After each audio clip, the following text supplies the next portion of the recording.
Good morning, YouTube. This is Don V with Truth Be Told, and we have a couple more disturbing stories we'd like to share with you. And without ado, let's go ahead and move right on.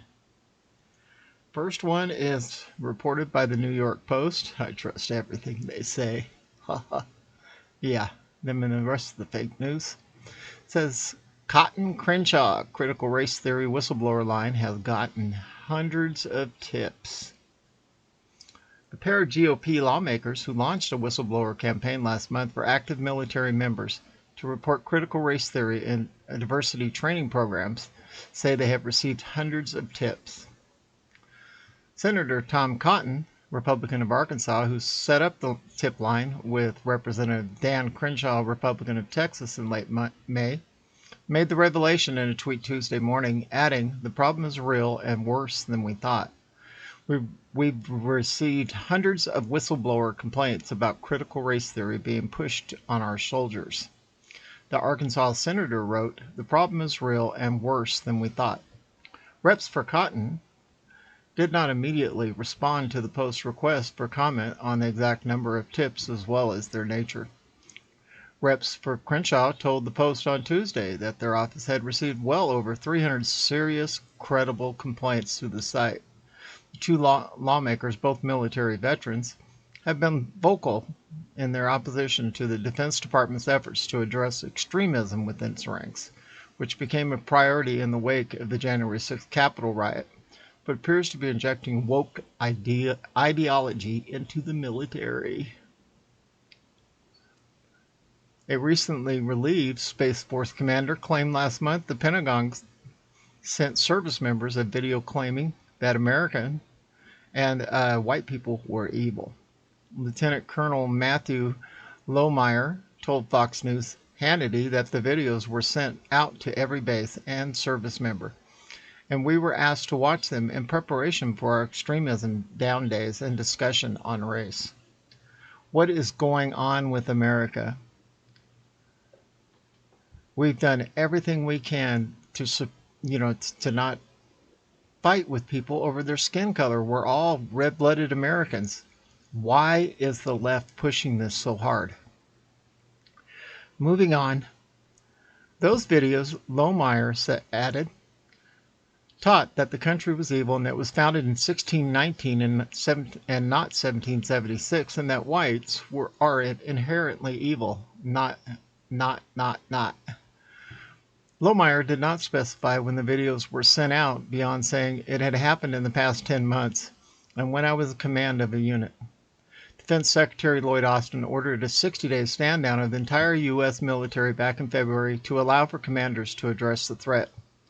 Pentagon Press Secretary John Kirby described the military-wide pause at the time as similar to stand-down that units have to conduct to address safety concerns. In April, Austin issued a memo with several immediate actions for the Pentagon to take to combat extremism following the stand-down, but cautioned that the department was continuing to address the issue proactively. In addition, Austin ordered an update to the DoD's definition of prohibited extremist activities among uninformed personnel, an update to the service member transition checklist, a review and standardization of questionnaires for recruits, and a study on extremism in the ranks. Since then, a senior advisor to Austin, tasked with addressing extremism in the armed forces, has been appointed, who, according to social media posts, has claimed all 45 voters support racism and has called for curbing free speech online, and it's happening really bad. Speaking to Austin at a Senate Armed Services Committee hearing on Thursday, Cotton confronted the Pentagon chief about the anti-extremism program and its ramifications on the forces. Okay, all I know is that when Obama was in his first and second term, and now he's on his third, we're seeing the same old garbage come back out again. He got rid of a whole bunch of conservative generals and admirals and replaced them with a bunch of liberal generals and admirals in several of our military bases. So that's why you're seeing this kind of garbage. We need to write to our senators and our House Representatives and demand a change in this. At any rate, moving on to the next story, it says Victoria's Secret does away with angels. Will replace models with purple-haired SJW soccer star Megan Rapinoe. Transgenders plus-size women. Oh my gosh.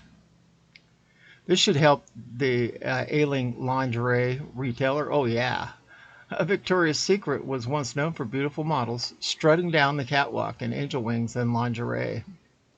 In 2021, so the company is going in a new direction by getting rid of the angels and bringing in American-hating purple-haired SJW Megan Rapinoe transgender models and plus-size obese women.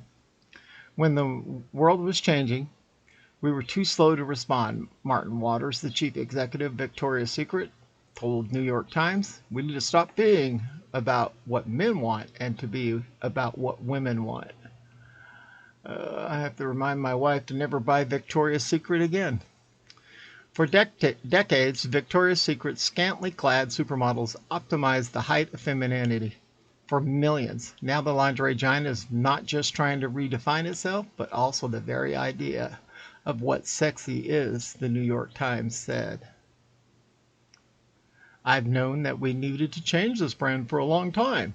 We just haven't had the control of the company to be able to do it, Waters told the New York Times. In the old days, Victoria brand had a single lens, which is called sexy. Page 6 reported the women will be hired as spokeswomen for Victoria's Secret and will be featured in marketing materials. Chopra and Rapinoe will join Sundance Australian model Ada Akek, freestyle skier Aileen Gu, Brazilian transgender model Valentina Sampaio, plus-size model Paloma Elliser, and journalist Amanda de Cadenet, who will host a 10-episode podcast where each of the women will share their stories. It's a group of women inspiring change and positivity. It's another step they're taking towards transforming the brand. The entire industry thought Victoria's Secret was done, an insider said. Well, in my opinion, and I'm allowed to have an opinion, Victoria's Secret is done. There's not going to be another red-blooded American male or female that's going to want anything to do with their disgusting brand. At any rate, this is Don V with Truth Be Told, and we are out of here.